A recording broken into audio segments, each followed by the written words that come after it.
গত কয়েকদিন ধরে সোশ্যাল মিডিয়ায় একের পর এক ভিডিও, পোস্ট আর অভিযোগ সামনে আসছে। কোথাও ভাঙচুরের ছবি, কোথাও আতঙ্কে ঘর ছেড়ে পালানোর কথা, আবার কোথাও মহিলাদের নিরাপত্তা নিয়ে উদ্বেগ প্রকাশ করছেন সাধারণ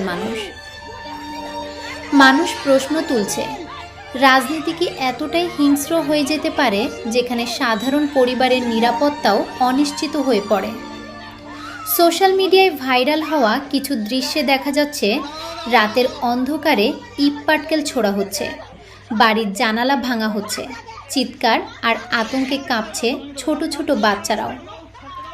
সবচেয়ে উদ্বেগের বিষয় হলো, অনেক পোস্টে দাবি করা হচ্ছে মহিলাদেরও নিরাপত্তাহীনতার মুখে পড়তে হয়েছে।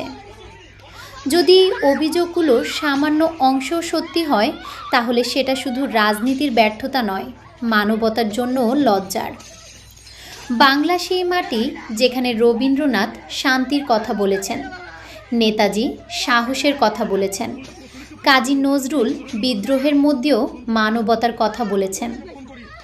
আজ সেই বাংলার মানুষই সোশ্যাল মিডিয়ায় লিখছে, আমরা শান্তি চাই। কারণ সাধারণ মানুষ কখনো যুদ্ধ চায় না, তারা শুধু চায় নিরাপদে বাঁচতে, নিজের পরিবারকে নিয়ে নিশ্চিন্তে থাকতে। রাজনীতি থাকবে, মতের অমিল থাকবে, কিন্তু ঘর পোড়ানো, ভয় দেখানো অথবা মা বোনদের আতঙ্কে রাখা, এগুলো কখনো গণতন্ত্র হতে পারে না। আজ প্রয়োজন একটাই, শান্তি। কারণ যদি সাধারণ মানুষের বিশ্বাস ভেঙে যায়, তাহলে হারবে পুরো বাংলা। আপনি যদি মনে করেন বাংলার পরিচয় হিংসা নয়, সংস্কৃতি আর সহাবস্থান, তাহলে এই বার্তাটা ছড়িয়ে দিন। কারণ নীরবতা কখনো কখনো সবচেয়ে বড় বিপদ হয়ে দাঁড়ায়।